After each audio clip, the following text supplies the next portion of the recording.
Okay, let's see what we get and pray that it is not Crazy Castle 2. Earthworm Jim on Genesis. Not predicting good things here.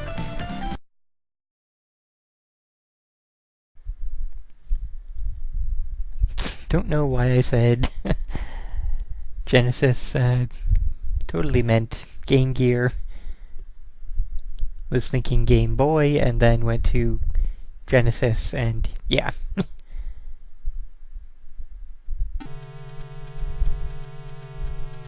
And I'm being told that it is essentially the same as the Game Boy version of Earthworm Jim. Just, you know, in color.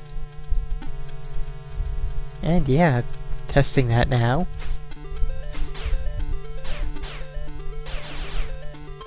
Interesting system. Also, holy crap, the bottom portion of the screen that has all the counters has pixels as big as hams.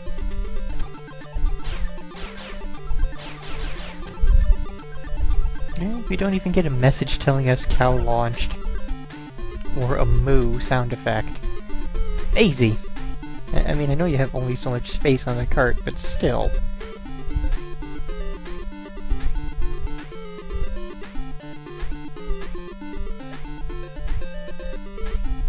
Yeah, a big part of Earthworm Jim was the amazing music and the sound effects and really tight controls, general humor overall. See? This is bad, folks. This is bad. And of course, one thing which is worth commenting on, the music difference between the Super Nintendo and Genesis wasn't really too bad. It was actually not too much of a difference. And then of course there were other versions like Sega CD and others that had far, far better music. But in general, couldn't really go too wrong with either system. Well, either base system.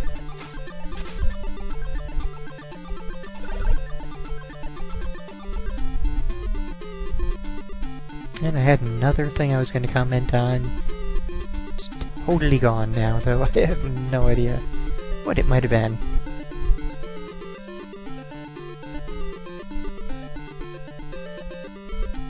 And yeah, no, this is not one of the versions that has good music, but that probably goes without saying.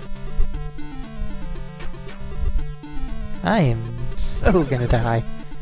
I should, like, start save stating or something. On the plus side, you do seem to be able to leap great distances. Oh, jeez. After saying that, I didn't actually bother to save state.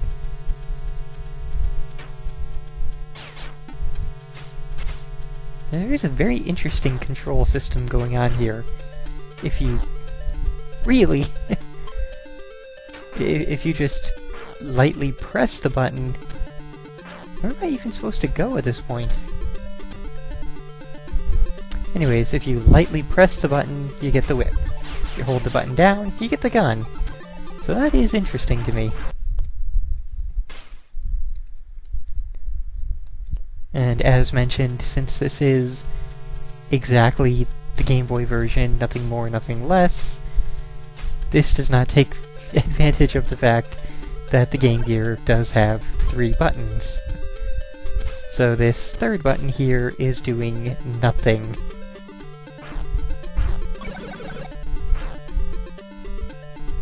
I don't know if this was the right way to go or not, but we do seem to be progressing further, so guess I'll take it.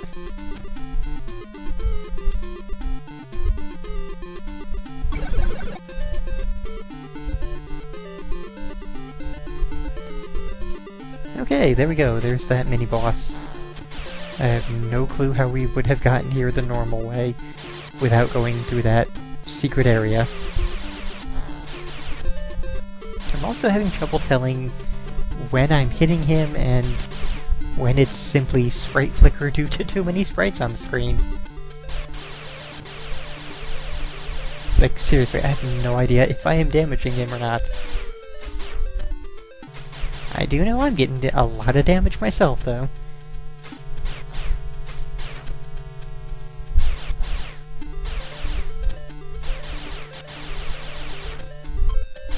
Okay. Should actually start save stating and not allowing so much damage.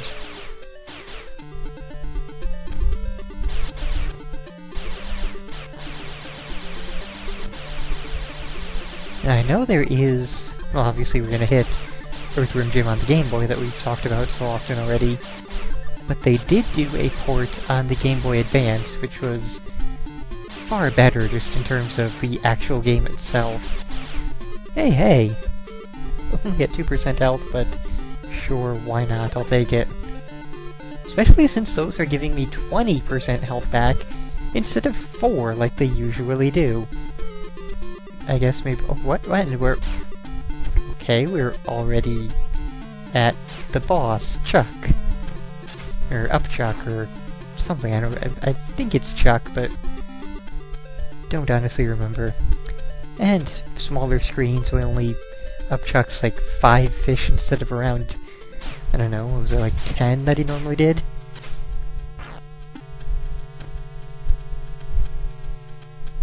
Okay, make that 4 fish total. Oh, this kind of puts that last boss to shame. Like, seriously, this is so... This is stupidly easy, whereas the last boss was rather really hard.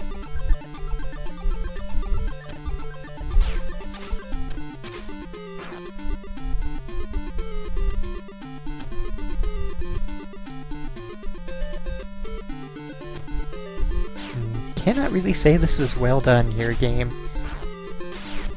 And yeah, that's the first stage done.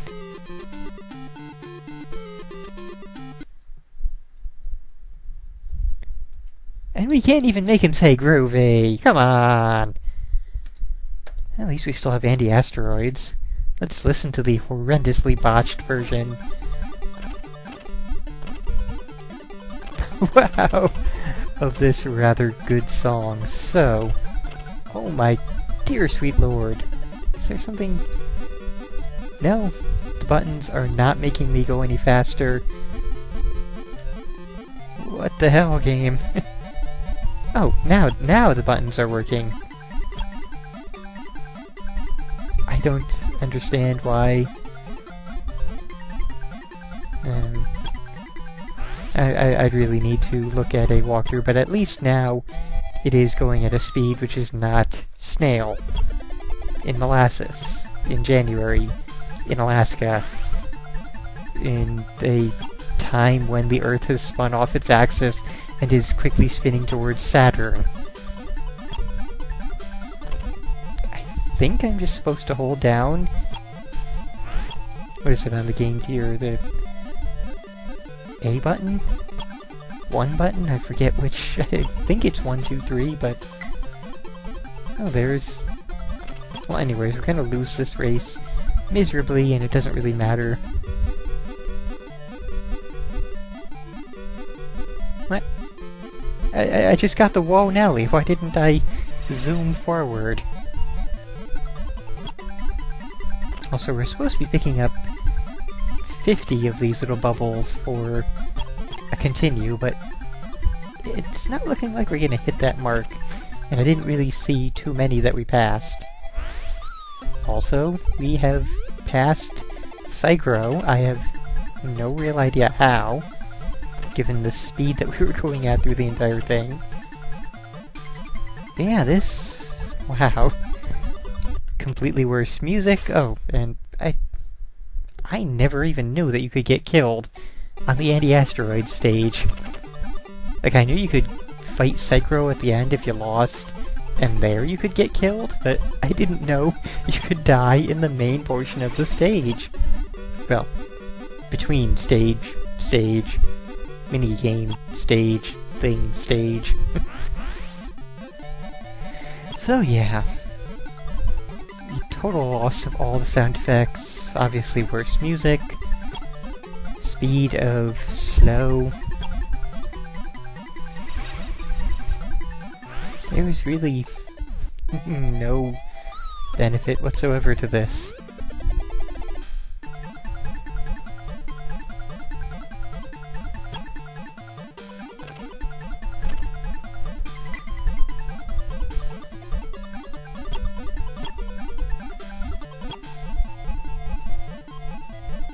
I am going to keep going forward just until we get to what the heck, because I'd like to hear what they've done to that poor elevator music.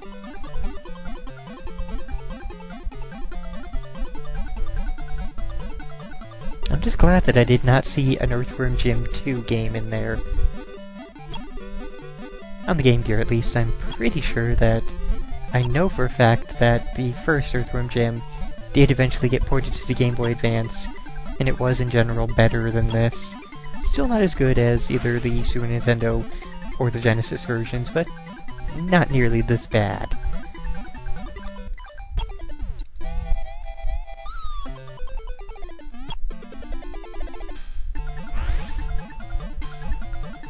And I don't know for certain whether or not there is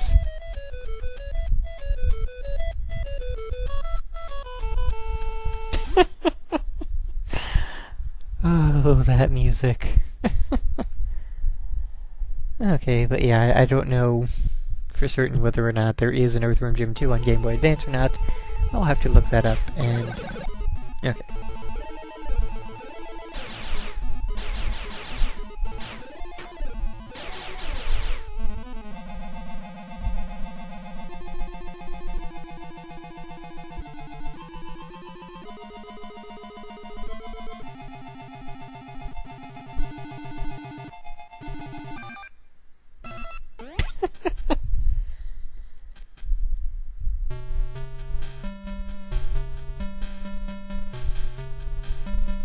Okay, this portion of the song is better. Not that this portion of this portion of the song is really hard to screw up, but still. I guess for what they had available to them, what they had to work with, it could probably still be worse. Not a lot worse, but still, just worse. Oh, and yeah, there's also this. This is a problem that both this version and the Genesis version have. Even though this one does have the extra button that you could use to switch guns, you can't switch guns. So, in the Genesis version and in this version, once you pick up these extra guns, you're forced into having to use them before you can't stockpile them. So yeah, that is a major problem, although it is a worse problem with Earthworm Jim 2, where you have like 6 different kinds of guns, and if you accidentally get a gun you don't want to have, like, say, the bubble gun, you're boned. You cannot switch off of it. You have to use it up entirely before you can then move on to the next gun. Which is a horrendous way to set up any game, never mind something as awesome as Earthworm Jim. But yes, this has... I am repeating myself now, but this has been Earthworm Jim. No, just play the Super Nintendo version, play the Genesis version, whichever version you prefer. Stay the hell away from the Game Boy and the Game Gear versions. They are not worth opening for any reason whatsoever.